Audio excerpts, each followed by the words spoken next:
우리 하나님 말씀 우리 신약성경 히브리서 11장 17절 말씀입니다. 우리 하나님 말씀 신약성경 히브리서 11장 17절 말씀입니다.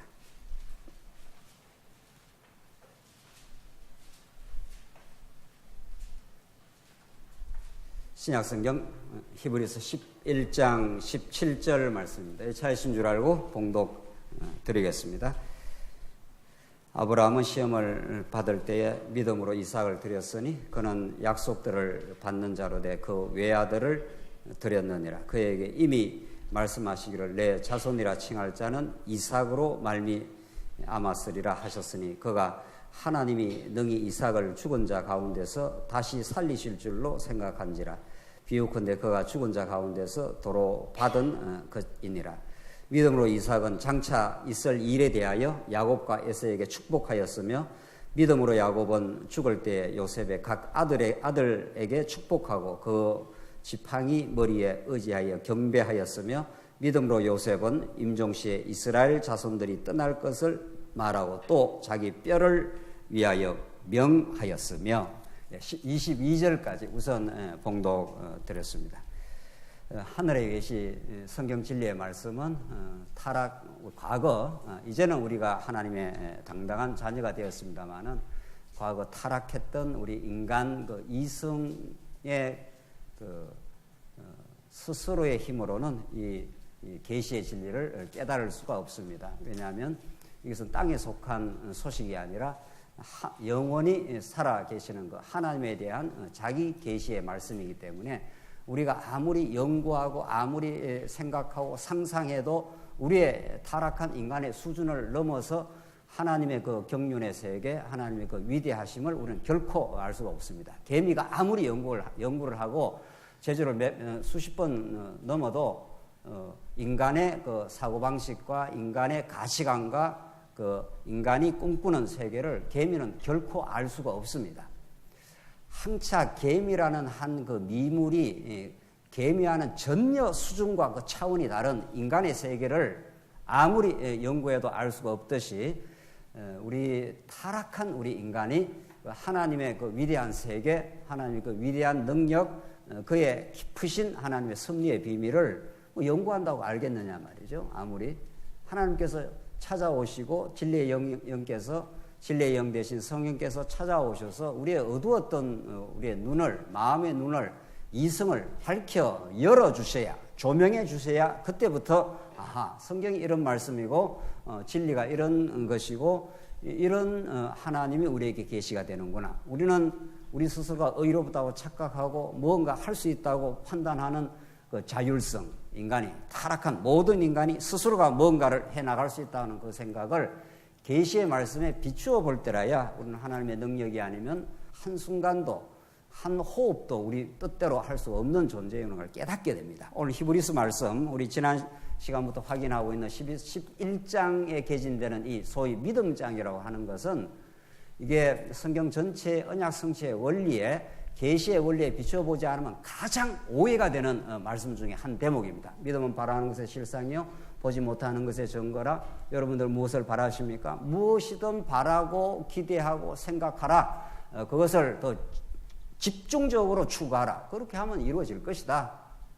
이것이 우리 한국교회를 복음에서 완전히 빗나가게 만들어버리는 하늘의 계시가 찾아오고 하나님이 주신 믿음으로 우리 교회가 세워져 가는데 그것이 아니라 우리 인간이 노력하고 우리 인간이 스스로 바라고 인간이 결단하고 그렇게 하면은 믿음이 강화되는 걸로 생각하지만 성경은 그걸 믿음이라 하지 않고 자기의 타락한 인간의 신념이라 이렇게 말하는 거죠.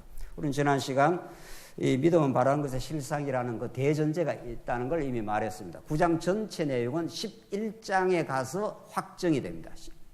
11장 내용은 11장에 나오는 그 많은 믿음에 대한 그 스토리들, 믿음으로 아브라함이 갈 바를 알지 못하고 가고 믿음으로 이삭을 낳고 믿음으로 모세는 고난받기를 즐겨하고 등등등등등등등 이렇게 해서 수많은 믿음의 그 역군들 또 실제로 믿음의 그 아름다운 행위들을 11장에는 아주 아름답게 열거하고 있지 않습니까? 그런데 그 믿음이라는 것이 어디에서 발생하고 어떻게 주어진다고 하는 그 최종적인 결론을 12장에서 우리가 한다는 걸 확인했지 않습니까? 오늘 우리 대학생들이 있으니까 젊은 기운이 확 돌지 않습니까? 뭐 우리 연세 드신 분들이 있어도 뭐 좋은 거지만은 우리 대학생들이 오늘 또 지난번에는 안 나왔으니까 12장 한번 확인하고 지나가시죠. 우리 어른들은 12장 확인했지만은 우리 오늘 나온 우리 대학생들을 위해서 12장 2절 보십시다. 12장입니다. 그러니까 11장 있고 이제 12장이 나오는 거니까 지금 11장이 우리 소위 믿음장이 쭉 이렇게 전개되고 12장이 이걸 이제 정리하는 요약하고 이제 확정하는 게 12장 계속 이어집니다. 11장 12장이 그 12장 1절에 그냥 이름으로 1절부터 읽죠. 이름으로 우리에게 구름같이 둘러싼 허다한 증인들이 있으니 모든 무거운 것과 얽매이기 쉬운 죄를 벗어버리고 인너로서 우리 앞에 당한 경주를 하며 2절 믿음의 주여 온전케 하시는 이인 예수를 바라보자. 그는 그 앞에 있는 기쁨을 위하여 십자가를 참아사 부끄러움을 개의치 아니하시더니 하나님 보좌 우편에 앉으셨느니라. 그래서 믿음에 대한 최종 결론을 이 12장에서 내려주지 않습니까? 앞에 믿음은 믿음으로 계속 하나님께 주시는 믿음으로 믿음의 그 복된 행진을 하나님께서 구약의 믿음의 선진을 그렇게 하게 하셨는데 그 믿음을 도대체 누가 주신 거냐? 믿음이라는 것이 내가 스스로 이렇게 생산할 수 있는 거냐? 근데 오늘 12장 오늘 본문은 믿음의 주요 이렇게 해서 믿음의 주라는 그 표현 우리 지난 시간 그 원어적으로 보면 믿음의 창시자요 이런 뜻입니다. 믿음을 처음 시작하신 분이라는 거죠. 믿음을 시작. 그러니까 믿음의 주요 온전하게 하시는 이인 예수를 바라보자. 그러니까 믿음이라는 것이 우리 인간이 소유할 수 있는 것이 아니라 믿음의 주관자가 창시자가 우리에게 주고 그것을 온전하게 만들어 가시는 분이 별도 있다는 거죠. 그러니까 여러분과 저에게 어떤 믿음이 생겼다. 하나님이 살아계신다라든가 하나님께 반드시 우리의 천국을 이루어 주실 것이라든가 하나님께서 우리가 이제 하나님의 자녀가 되기 때문에 우리의 모든 죄를 이미 용서하셨다라든가 이게 다 이게 믿어진 거 아니에요? 그 믿음이라는 게 내 스스로에서 만들거나 생산하거나 이렇게 발생할 수 있는 게 아니라는 겁니다. 믿음의 주가 따로 있는 거니까 믿음을 창시하는 그분이 내게 믿음을 주시고 에베소서 2장 내용에도 믿음이라는 게 선물이라 그랬기 때문에 믿음을 여러 각도로 설명하는 가운데 믿음의 창시자라고도 설명하고 에베소서는 믿음이라는 게 선물이라 그랬으니까 선물은 주는 사람이 줘야 우리가 받지 않습니까? 세상에 선물을 내가 뭐 이렇게 만들어내는 건 아니지 않습니까? 어떤 A라는 사람이 B라는 사람에게 당신이 오늘 생일인 것 같은 생일이니 내가 이렇게 마음을 내갖고 선물을 준다 해서 그쪽 편에서 내한테 주는 걸 선물이라 그러지 않습니까? 자, 그러니까 12장 이 본문을 읽으면은 11장에서 그토록 많은 믿음의 선진들의 그 복된 믿음의 행위는 누가 만드시고 그 믿음을 주시고 그 믿음의 그 복된 삶을 살아가도록 하신 분이 별도로 있다는 거죠. 이게 성경이 가르치는 그 믿음에 대한 그 정의입니다. 그러니까 믿음에. 자, 그러니까 우리가 서두에 말씀드린 대로 하나님의 계시의 말씀을 받지 않으면은 많은 사람들이 믿음에 대해서 이야기를 하니까 상식적으로 믿음이 없으면 못 사는 겁니다. 보통 세상 사람들도 우리만 믿음을 갖고 있는 게 아니에요. 모든 사람들이 그 믿음을 갖고 있다. 제가 고등학교 때 교회를 다녔는데 고등학교 때 전혀 믿음이 없었습니다. 정말 그 교회만 왔다 갔다 하고 탁구나 치고 이제 이렇게 교회를 3년 동안 놀랍게도 믿음 없이 교회를 3년이나 다녔습니다. 그리고 전혀 저는 그 뭐 하나님 살아계신다든가 뭐 예수님이 나를 사랑하셨다든가 이런 감각이 전혀 없더라고요. 전혀 그 친구들 만나러 가고 탁구 치고 이렇게 다녔는데 그 전도사님이 나와서 그 믿음에 대해서 설명하는 그건 기억이 나네요, 지금도 정말. 근데 그 설교가 성경에서 빗나간 설교가 기억에 딱 남아요, 그게 지금도. 자, 우리는 믿음으로 살아야 됩니다. 그러니까 뭐 제가 뒤에서 이렇게 듣고 있는 거죠. 아무 생각 없이 듣고 있는데 믿음이라는 게 어떤 거냐 하면은 이발사한테 우리가 면도 이발사가 이제 면도를 하지 않습니까? 이제 면도를 할 때 우리가 그 이발사한테 이제 그걸 맡기고 그 면도를 이제 받을 수 있다는 거죠. 근데 만약 우리 이발사가 이제 이발사를 내가 믿지를 못하면은 면도를 받겠느냐는 거예요. 그렇잖아요. 그래가지고 이발사를 믿고 들어가야 된다는 거예요. 그렇게 믿고 들어가지 않으면 이발사한테 내 목을 내놓고 면도하러 이발사가 면도하다가 내 목을 어떻게 할지 그걸 어떻게 알겠느냐는 거예요. 그러니까 이발사를 믿고 들어가야 이발을 하고 면도를 할 수 있다는 거예요. 믿음이라는 게 그런 거라는 거예요. 믿음은 믿고 들어가야 되지. 그걸 만약 안 믿으면 그렇게 면도를 할 수 없다고. 그럼 들어보니까 제가 그때 믿음이 전혀 없었을 때니까 전혀 성경을 모를 때입니다. 어떻게 보면 맞는 것 같기도 하고, 그럼 또 믿어봐야 되나. 근데 믿어지지는 않고. 이렇게 해서 고등학교 졸업하고 전혀 믿음이 없어갖고 교회를 떠났습니다. 정말. 전혀 하나님 안 믿었어요. 물론 성령께서 그때는 깨닫게 하지 않았을 때고, 또 성경을 언약의 말씀을 들어본 적이 전혀 없으니까. 그래서 이거 믿음 생활을 어떻게 해야 되나, 그런 혼돈과 방황의 세월이 있었는데, 한국교회 성도들은 정말 믿음에 대해서 너무도 지금 성경이 그렇게도 강조하고 중요한 믿음에 대해서 너무도 혼돈스러운 겁니다. 우리가 말하는 신앙, 이 믿음은 기초도 다르고 성격도 다르고 결과도 다릅니다. 이게 신념에 우리가 어떤 사람들이 확신과 믿음을 가지고 다 살아요. 그게 우리 성경이 말하는 믿음인지 성경에서 빗나간 믿음인지 그 차이가 있을 뿐이지, 믿음이 없으면 못 삽니다. 오늘 옛날에 어떤 전사님이 저한테 그렇게 했던 대로 뭔가 믿어야 산다는 거죠. 여기 땅이 안 꺼질 것 같으니까, 여기 건물이 안 꺼질 것 같으니까 여기 이제 들어와 있는 거 아니겠어요? 어떤 면에서는. 이 꺼질 것 같은 것도 이거 들어와 있겠냐고요. 뭐든지 인간은 믿어야 사는데 신념으로 사느냐 신앙으로 사느냐 이 차이가 있을 뿐입니다. 뭔가 어떤 믿음이 없으면 우리 하루도 영위를 할 수가 없습니다. 그 기초는 신념이라는 건 내가 뭔가를 할 수 있다는 욕망이 기초가 되는 거죠. 내가 잘 살아야 되겠다. 이렇게 노력하면 잘 살 수 있을 것이다. 이렇게 그런 욕망이 있는 거죠. 신앙은 그런 게 아닙니다. 신앙은 그거하고는 아무 상관없어요. 아무 상관이니까 정반대죠. 신앙은 우리는 그야말로 언약에 근거합니다. 하나님이 언약을 하셨고 그걸 이루어내십니다. 우리 신앙이라는 건 하나님이 언약으로 시작하고 언약을 이루심으로 믿음을 우리에게 주시는 거죠. 이제 이걸 구체적으로 설명하겠습니다. 자, 우리가 언약을 그렇게도 중시하는 것은, 아내가 남편이 믿어지는 것은 아내가 남편을 믿어야 되겠다 해서 믿는 게 아니지 않습니까? 남편이 내가 오늘 7시에 퇴근하고 들어가겠다고 약속을 하지 않습니까? 그건 약속이란 건 성경에만 있는 게 아니고 성경은 가장 중요한 약속이 들어있고, 하나님은 일반인 계시에서 일어나는 모든 일들을 다 사용을 하시는 건데, 그래서 성경을 기록한 건데, 근본적으로 하나님이 계시하기 위해서 우리 약속이라는 게 우리 삶의 다반사입니다. 내가 7시까지 퇴근해서 들어가겠다 이렇게 보통 하지 않습니까? 그리고 7시에 들어가겠다 하고 약속을 하고 언약을 하고 7시에 딱 이루어주면은 아내가 믿어집니까 안 믿어집니까? 그게 이제 그 다음에는 첫 번에 하면은 처음이니까 그렇지 근데 두 번째도 내가 8시에 들어가겠다. 오늘은 좀 늦었어요. 8시 들어갑니다. 8시에 딱 들어옵니다. 두 번째 그 약속을 성취를 하면은 아내의 마음속에 뭐가 생깁니까? 이 사람 그걸 우리는 그런 걸 뭐랍니까? 두 번 이루어지면 이 사람이 믿을 만하네. 이렇게 될 거 아니에요.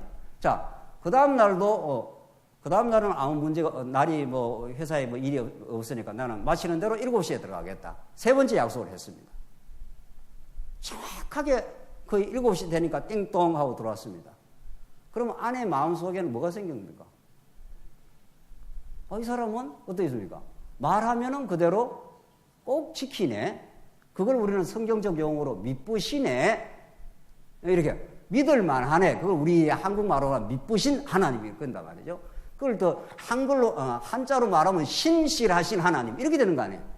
그래서 남편이 이 약속을 첫 번 지켜, 두 번 지켜, 세 번쯤 그다음 지키면은 그다음에 네 번째는 말 하나 마나 어떻게 됩니까?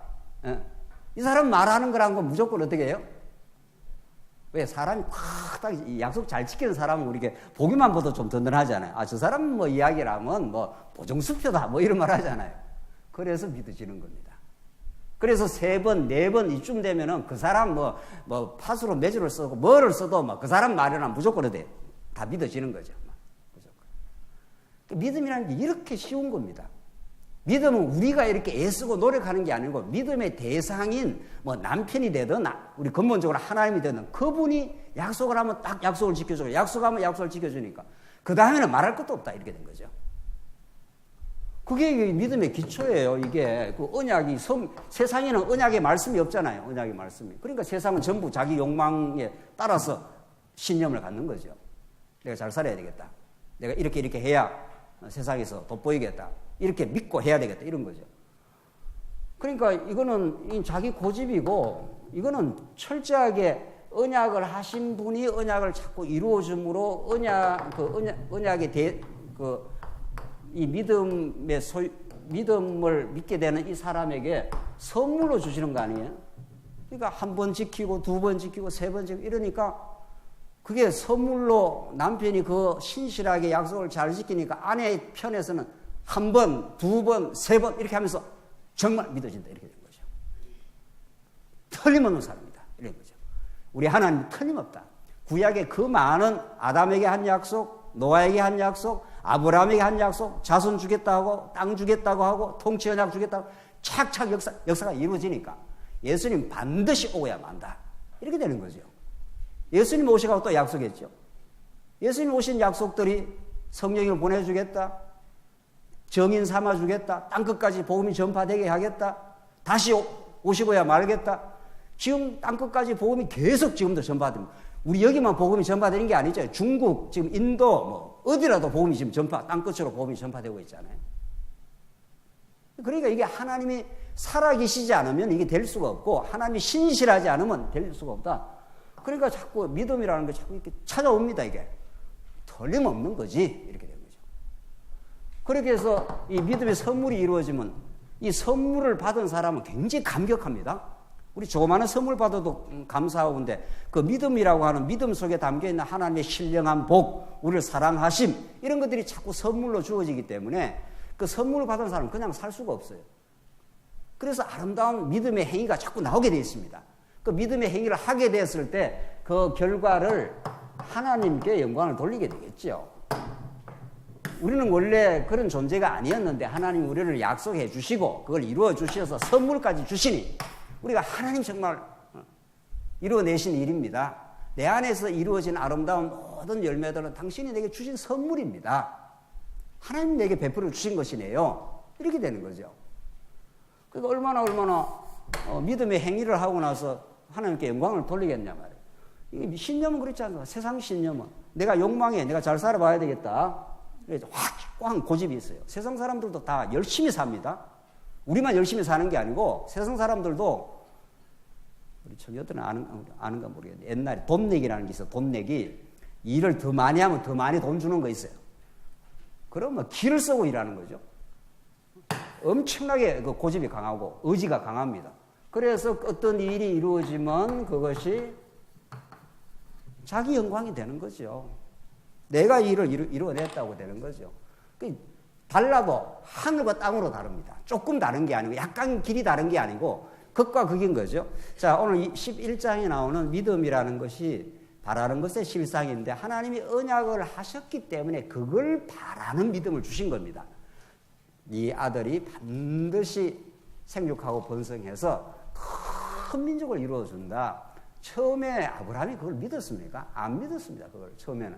또 믿을 형편도 아니었습니다. 그걸 이제 오늘 이제 설명을 해 들어가겠는데 그래서 그 나중에 이제 믿어지게 만들고야 마는데 하나님께서 그 믿음은 선물이고 그 믿음으로 그렇게 아브라함이 실제로 잘 살았습니다.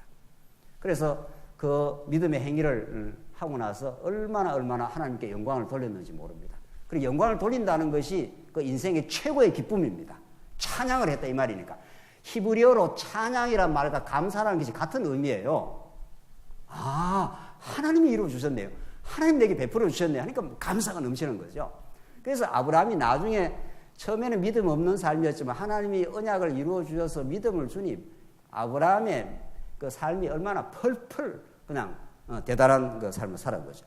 17절 오늘 본문을 돌아가 보시죠. 이런 대전제를 가지고 아브라함은 시험을 받을 때 믿음으로 이삭을 드렸으니. 자, 진짜 시험을 받았는데 하나님이 아브라함을 시험을 했지 않습니까? 이건 정말 무서운 테스트였습니다. 도대체 언제 얻은 아들입니까, 아브라함이? 75세의 부름을 받아가지고 25년 세월을 지나서 세상에 25년 지나서 얻은 아들 같으면 몇 년 지나고 얻은 아들도 보기도 아깝다고 그러는데 어느 우리 성도님이 아들은 보기도 아깝다고 그러더라고요. 이 말을 금방금방 빨리 못 알아들으지. 그만큼 귀하다 이런 뜻입니다. 늦게 얻고 이러면은 그게 그렇게 소중하다 이런 뜻이에요. 그 25년 만에 얻은 아들, 그것도 얼마나 몇 번이나 좌절과 좌절을 거치고 10년 지나도 안 생기니까 하나님께서 그때 나타나고 이제 하나님 그래도 그 속에서 그 아들 낳는다니까. 아브라함이 뭐 믿게 됐나요? 10년 지나서 뭐 아들 낳는다니까. 아이고 무슨 소리 합니까? 내가 지금 나이가 얼마인데 뭐. 예, 아니야. 그러니까 아브라함이 10년 지나고 하갈한테 쏙쏙 해갖고 말이죠. 엉터리 아들을 이스마엘을 낳지 않았어요? 하나님께서 그거 안 된다는 거예요. 하나님이 그 약속으로 난, 믿음으로 난 그 자식이 아니라는 거예요. 그 자기 욕망으로, 자기 수단 방법으로 해서 낳은 아들이니까. 뭐 그건 10년이 지나도 뭐 하나님께서 뭐 민족원 고사하고 아들 하나가 안 생기니 그 믿어지겠냐고요. 그래서 수단 방법을 다 하고 인간의 죄성이 다 노출이 되고 나서 하나님께서 또 14년이 지났네. 99세가 돼. 그때 하나님께서 나타나고 창세기 17장 18장에 나타나서 내년 이맘때에 아들을 낳는다. 네 아내의 이름을 사레라 하지 말고 뭐라고요? 사라라 하라. 사라라는 게 열국의 의미다 이 말입니다. 열국의 의미. 열국의 의미가 되려면 그 아들이 있어야 열국의 의미가 될 거 아닙니까? 그러니까 아브라함이 너무 기가 차갖고 말이죠. 하나님 무슨 소리 하는 겁니까 지금? 내가 지금 나이가 99세고 지금 사라는 지금 경수가 다 끊어지고 말이죠. 열국의 뭐 의미는 고사하고 뭐 애 하나도 지금 없는데 무슨 열국의 의미냐고. 근데 그게 놀라운 그 하나님 말씀이에요. 진짜 사라가 나중에 열국의 의미가 됩니까 안 됩니까? 진짜 됐습니다. 진짜 이삭으로부터 야곱으로 등등등등 나와서 진짜 사라는 열국의 정말 어머니가 되고 말았습니다. 그러니까 이게 믿음이라는 거죠. 지금은 안 됐지만 그게 하나님께서 언약을 했기 때문에 반드시 된다는 거예요. 지금 당장 안 됐다고. 그래서 그때는 엄청 안 믿었습니다. 아브라함도 그랬고 사라도 그랬고 엄청 하나님께 비웃고 그랬지 않았습니까? 속으로 웃었어요. 내가 지금 나이가 지금 얼마인데 아들을 낳느냐고. 자, 그런데 오늘은 진짜 조금 지나니까 서서히 아이 배가 불러오고 진짜 이게 도저히 나을 수 없는 상황을 하나님이 만들어 놓고 하나님이 언약을 이루자. 그러니까 이게 하나님이 언약을 이루는 법칙 아닙니까?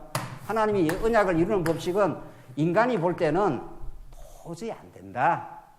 이거는 하나님이 하신 언약은 우리가 볼 때는 현실적으로는 불가능하다. 이런 상황에 딱 집어넣고 이 99세입니다. 사라가 99세. 한 달에 한 번 그 행사 치르는 우리 여성들이 아이 낳을 수 있는 행사를 치는 그 행사가 경수가 다 끊어지게 그렇게 한 거 아니에요. 그렇게 하고 그 이듬해 진짜 아브라함이 100세가 될 때, 사라가 99세가 될 때 아이가 이제 생긴단 말이죠. 이거는 불가능한 상황 속에서 하나님의 능력으로 그렇게 정말 만들어내신 거죠. 하나님이 일부러 계획적으로 그렇게 한 거죠. 그래야 아브라함과 사라가 그 아이를 낳았을 때 이게 우리 힘으로 낳았다, 이게 자연적으로 낳았다 이 소리를 못하게 하려고 하나님 그렇게 하시는 이 계시의 원리 아닙니까? 하나님의 능력을 보여주시는 원리가 그런 거죠. 이거는 여러분 우리 모든 인생과 우리 역사와 이 교회의 모든 일에 그런 거죠.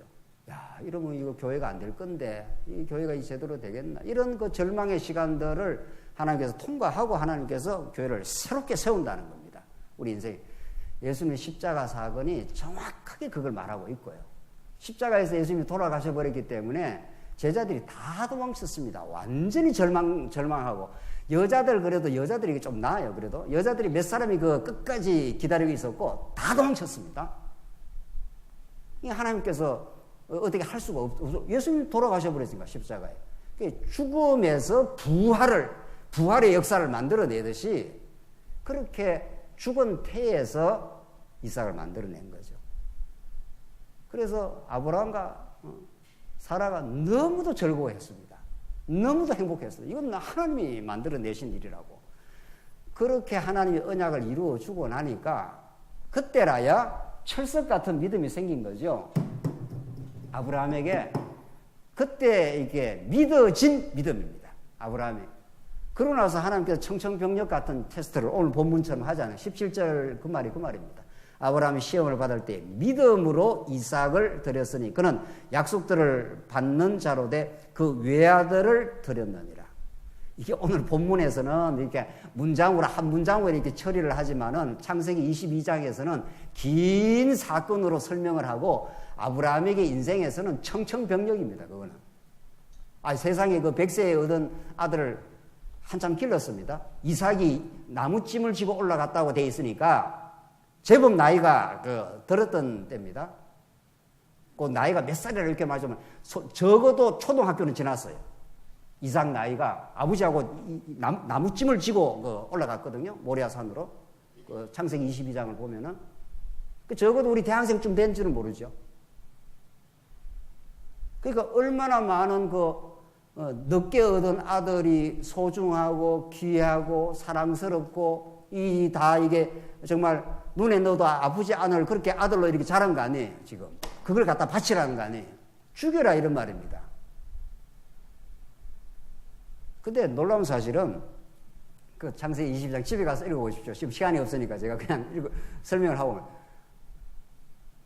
저기 종이 물으니까 내가 갔다가 우리가 돌아오겠다 그래요.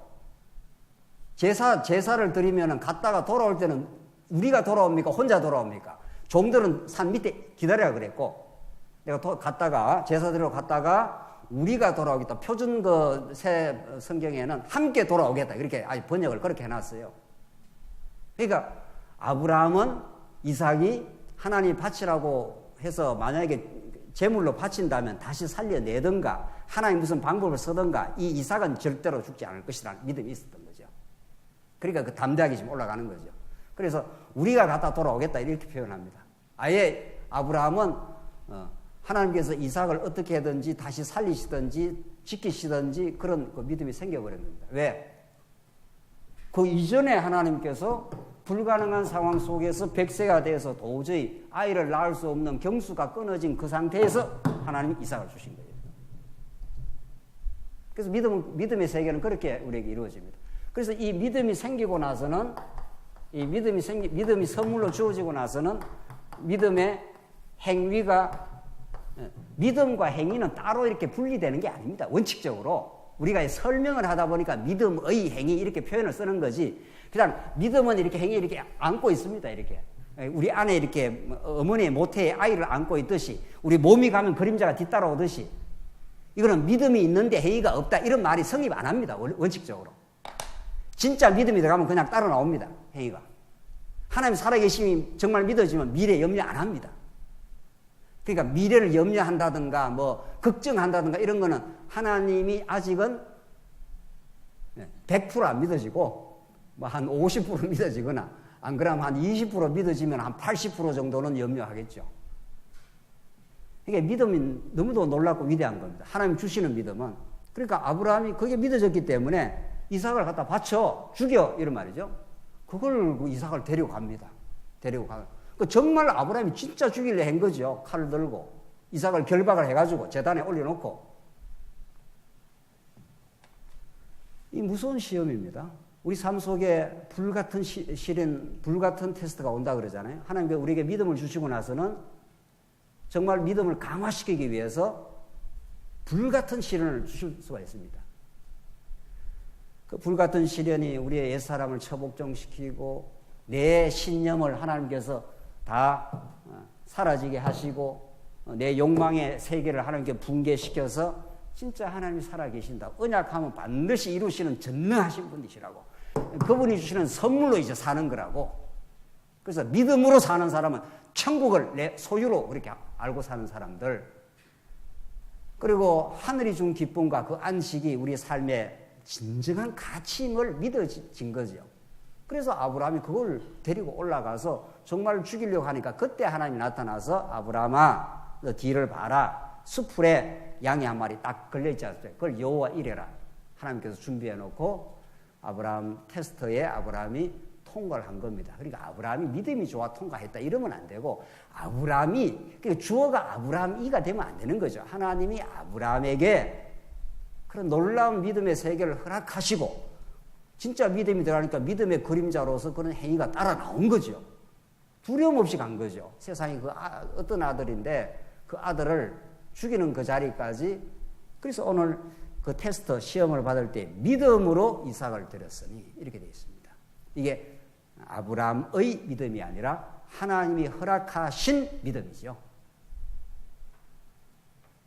그래서 원래 성경의 믿음은 나의 믿음이 아니고 하나님의 믿음입니다. 하나님의 믿음 하니 좀 이상하죠? 그 말이 맞습니다. 하나님의 믿음이라는 말을 정확하게 하면 하나님의 신실하심입니다. 한번 언약을 하면은 끝까지 지킨다 이런 뜻입니다. 끝까지. 우리 애들한테 아버지가 애들한테 뭐라 그럽니까? 아이들 아버지 처음에 잘 안 믿죠? 그런데 아이들을 사랑하고 언약하면 지키고 끝까지 지키고 아이들 좀 커서 좀 빗나가고 이렇게 해도 아버지가 너를 믿는다. 그렇게 하지 않습니까? 아버지는 너가 내 사랑하는 아들이고 너는 지금은 조금 방황하고 해도 반드시 너는 올바른 인생이 될 걸 아버지가 믿는다. 이렇게 말합니다. 그게 진짜 믿음입니다. 하나님이 신실하심입니다. 여러분과 저의 행동을 보고 하나님이 우리를 믿어주는 게 아니고 하나님이 언약을 했고 맹세를 했기 때문에 너는 내 사랑하는 아들이라고 내가 믿어주마 이런 뜻입니다. 그게 하나님으로부터 믿음이 시작이 되고 우리를 믿어주시고 기다려주시고 오래 참아주시고 끝까지 참습니다. 하나님. 그래서 그 믿음이 한 번 찾아오고 두 번 찾아오고 자꾸 약속이 이루어지고 또 이루어지고 하면서 점점 이제 우리 자녀편에서 그 하나님을 향한 이제 믿음도 생겨나는 거죠.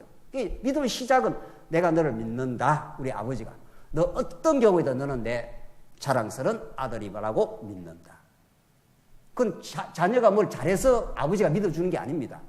무조건 사랑하는 자녀이기 때문에 내가 너를 믿어주마. 끝까지 내가 믿어주마.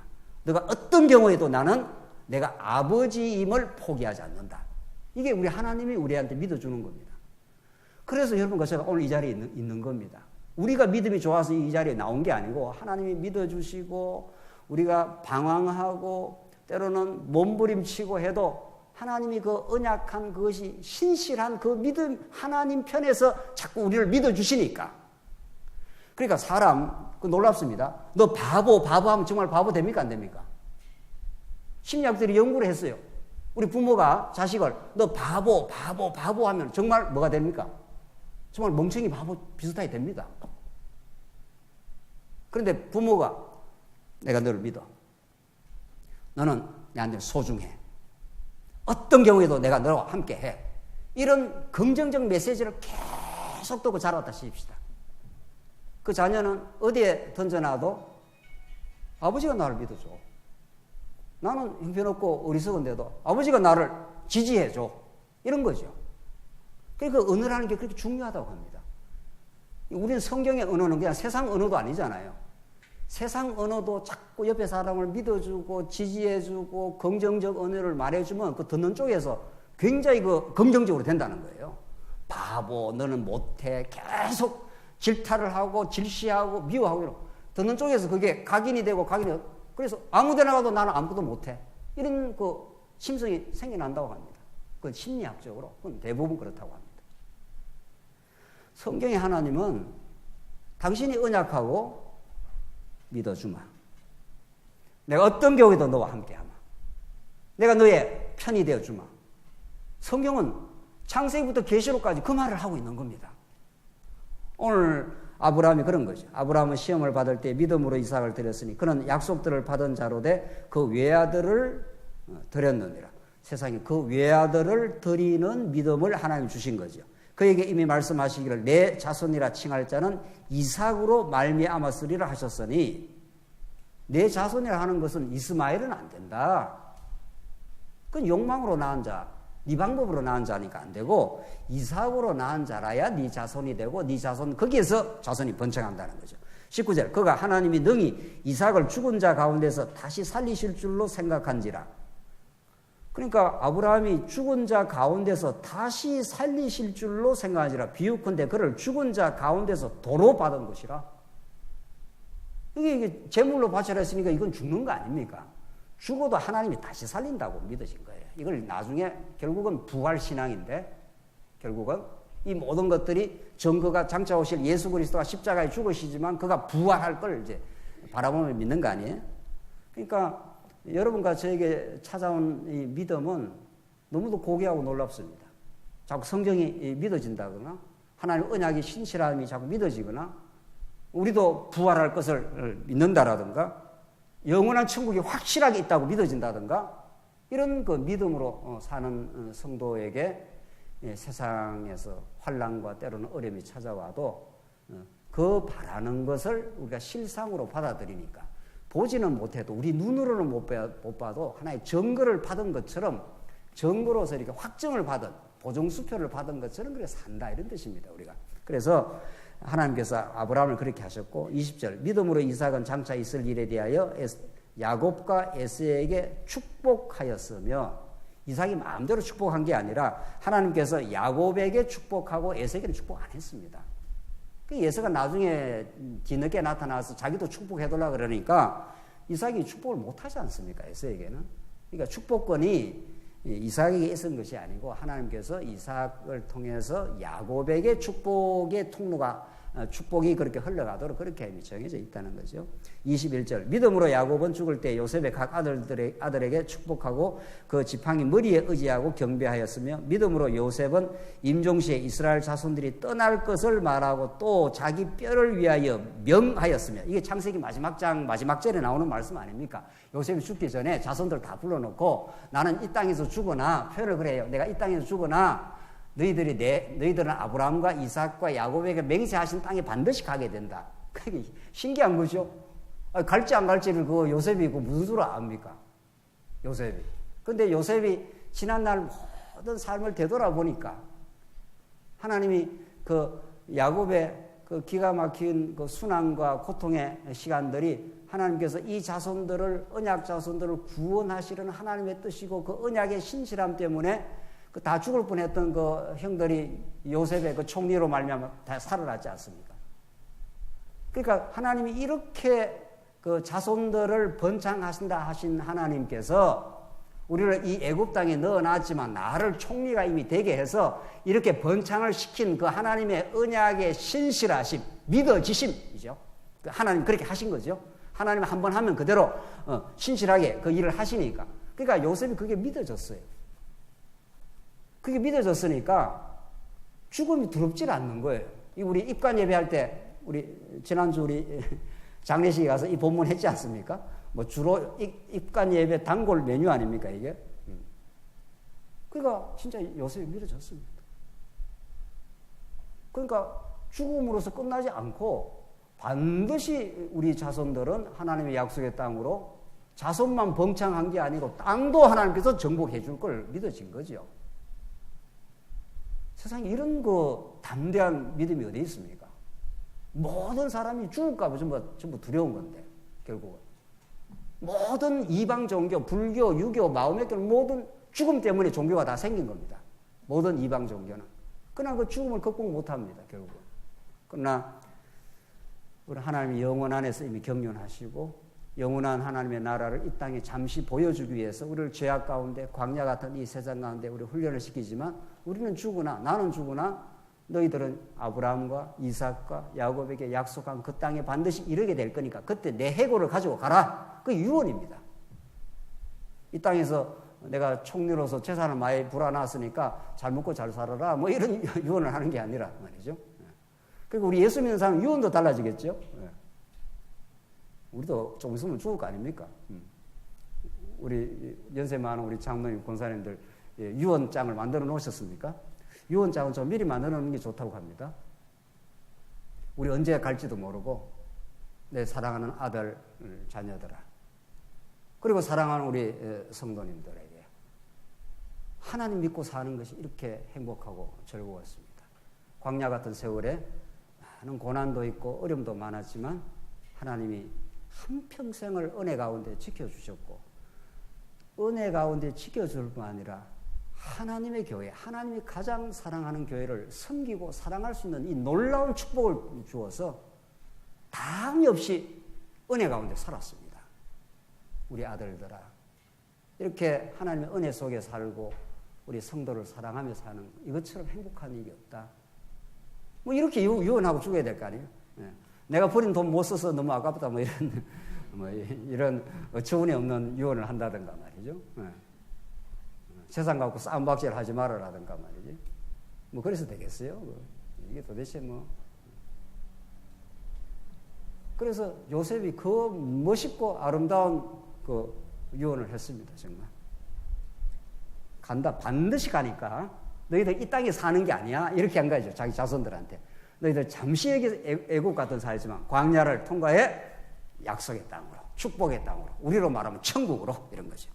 그렇게 그 믿음을 주니까 22절 믿음으로 요셉은 임종시에 이스라엘 자손들이 떠날 것을 말하고 또 자기 뼈를 위하여 명하였으며 뼈 가지고 가라. 반드시 그걸로 가게 돼 있다. 이렇게 당당하게 하나님께서 믿음의 사람을 그렇게 살게 했습니다. 23절은 이제 모세와 기타 이스라엘 백성들인데 그것까지만 정리하고 끝내시죠.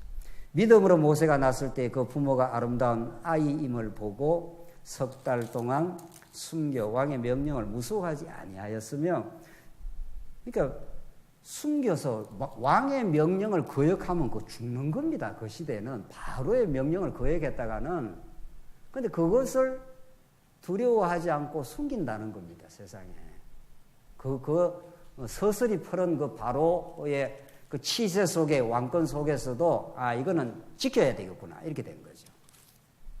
24절 믿음으로 모세는 장성하여 바로의 공주의 아들이라 칭함을 거절하고 도리어 하나님의 백성과 함께 고난받기를 잠시 죄악의 낙을 누리는 것보다 더 좋아하고 그리스도를 위하여, 참 보십시오. 모세가 장차 오실 그리스도를 위하여 받는 수모를 애굽의 모든 보화보다 더 큰 재물로 여겨서 이는 상 주심을 바라봄이라.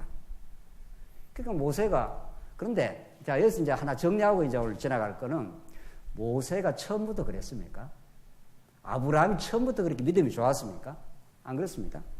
예, 아브라함도 하나님이 언약하시고 언약이 이루어질 때까지는 아브라함 엄청 불신앙하고 마누라 팔아서 자기가 살라고 도모하고 그랬습니다. 네 자손이 하늘의 별과 된다 하면 절대로 아브라함 죽을 리가 없습니다. 이삭이 낳을 때까지는. 그 자손이 낳기 전에 그 애굽으로 피신했었는데 그때 얼마나 두려워하고 자기 부인을 너 내 누이라 해라 이렇게 거짓말 했지 않습니까? 모든 이 세상의 거짓말은 두려워서 거짓말 하는 거란 말이죠. 그런 아브라함이지만 하나님의 신실하신, 이거 하나님의 믿음입니다. 하나님이 아브라함을 믿어준 겁니다. 하나님이 약속한 그 하나님이 끝까지 믿어줘서 아브라함을 다시 데리고 와서 이삭을 낳게 하니까 그때부터 나오는 이 믿음은 세상이 감당하지 못한 거죠. 틀림없이 하나님이 나를 사랑하셨다고. 그렇게 해서 그래서 여기서 아브라함이 믿음으로 잘 살았다는 것은 아브라함 자체가 그래 잘 살았는 게 아브라함 자체는 못 살았지만 하나님이 뒤집어 씌워준 축복의 선물입니다. 모세도 마찬가지입니다. 모세는 실제로 어떻게 했습니까? 나이 40에 대해서 왕궁의 모든 학문을 능통을 하고 왕의 아들이니까 눈에 보이는 게 있겠어요? 왕의 아들의 그 신분으로 살았으니까, 바로 왕의 아들의 신분으로 살았으니까 얼마나 대단한 권세를 갖고 있는 사람입니까? 그러니까 뭐 바로 군사 하나 죽이는 거는 뭐 문제가 아닌 거죠. 쳐 죽이고 자기가 이제 자기 족보를 알았던 거죠. 그래서 사람 하나 죽였지 않습니까? 그만큼 아브라함이 모세가 아주 자기 의가 충천했던 사람입니다. 믿음이 있었던 사람이 아니죠. 그래서 도망을 친 겁니다. 그러니까 실제로 모세의 구체적 행위는 믿음이 없었고 사람 하나 죽인 도망자가 된 겁니다.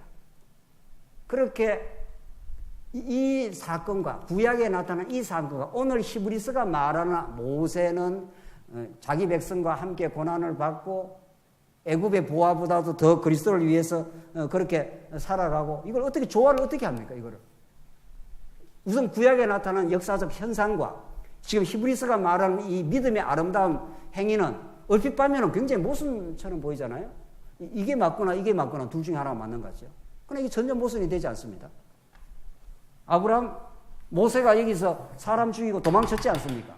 그러니까 이것이 하나님께서 이 언약이 이루어지기까지 언약이 이루어지는 과정에 언제나 인간의 죄악성, 어리석음, 불신앙 이걸 하나님이 노출을 시키고 그 다음부터 하나님께서 모세에게 믿음을 뒤집어 씌워 선물로 준 거죠. 나는 그런 존재가 아닌데 하나님이 이런 나를 붙들어 주시고 이런 나에게 진짜 믿음을 주시고 이렇게 해서 점점 모세가 40년 처가살이 하는 그 세월들이 이제 하나님의 언약이 믿어진 세월들이었습니다. 그래서 하나님께서 여러분과 저에게 저의 옛사람은 자기중심적이고 지극히 불신한 존재였지만 하나님께서 약속을 자꾸 믿어지게 하시고 그렇게 믿어진 믿음으로 살게 합니다. 오늘 우리 교회 생활이 그렇습니다. 오늘 무더위 이렇게 날씨가 더운데 멀리서도 오시고 하잖아요. 하나님께서 말씀이 자꾸 들리게도 하시고 우리 성도들과 같이 만날 믿음도 주시고 또 우리 교회 봉사할 일이 있으면 함께 봉사할 믿음을 주셔서 이렇게 하나님께서 우리 불신앙하던 우리들 하나님 잘 못 믿던 우리들에게 하나님께서 믿음을 주셔서 그렇게 믿음의 삶을 살아가도록 그렇게 하신 거죠. 그래서 모세가 그리스도를 위하여 받는 수모를 애굽의 모든 보화보다 더 큰 재물로 여겼다고. 애굽에 있으면 얼마나 그 왕의 그 대단한 그 권력과 재물을 누리며 살았겠어요. 그것보다도 믿음의 삶이 더 고상하고 아름답다고. 그리스도를 위해서 받는 수모, 그리스도를 위해서 받는 능력을 이스라엘 백성과 함께 광야길을 걸어가면 약속의 땅으로 가는 그 소망이, 그 믿음이 더욱 애굽의 보화보다도 훨씬 아름답다고. 우리가 늘 그렇게 말하지 않습니까? 여러분과 제가 믿는 믿음은 황당하거나 무슨 내용도 없는 걸 자꾸 억지로 믿으라고 믿는 게 아니고 우리가 그 언약의 말씀 통해서 찾아오신 예수 그리스도, 우리를 영원히 사랑하신 그분 안에 산다는 것이 실제로 이 땅에 어떤 가치보다도 더 고귀한 가치이다. 그걸 우리가 실제 마음의 안식으로 여러분과 저의 평안으로 하나님 우리를 동행해 주신다고. 이 땅이 다가 아니라고. 이 땅에서 많은 걸 우리가 겪고 또 겪고 또 겪어도 하나님 한 번 약속하신 건 꼭 이루어지는 신실하고 우리를 영원히 사랑하시는 분이라고. 오늘 본문에 나오는 대로 그리스도를 위하여 받는 수모하지 않습니까? 그리스도가 우리를 위해서 십자가에 말할 수 없는 고난과 죽음의 대가 지불을 우리에게 해주셔서 우리를 끝까지 너는 내 사랑하는 아들이라고 이렇게 믿어주시고 사랑해 주시는 그분이 우리와 동행해 주시기 때문에 우리는 이 땅에 많이 못 가져도 이 땅에 많은 걸 못 누려도 그것이 너무도 고귀하고 값어치가 있으니 그것이 사도 바울의 표현대로 질거룩 속의 보화라고. 그 보화를 우리가 실제로 누려본 사람은 그와 동행하면서 마음의 평강을 누려보고 천국을 누려본 사람은 이 땅에 가져도 못 가져도 이렇게 되는 거죠. 그래서 많이 여러분과 제가 더 자유로워집니다. 이 믿음을 우리에게 주시길 바라고 그 신령한 그 기쁨이 우리에게 주어질 때 참 안식과 자유를 죄에 매여 있던 우리가 자유를 누리게 될 것입니다. 기도하십시다. 자비하신 하나님 아버지 은혜를 감사합니다. 믿음 없던 우리에게 약속에 근거하여 하나님께서 우리를 믿어주시고 우리와 동행해 주시고 우리를 귀한 아들이라고 늘 인정해 주셔서 참으로 감사합니다.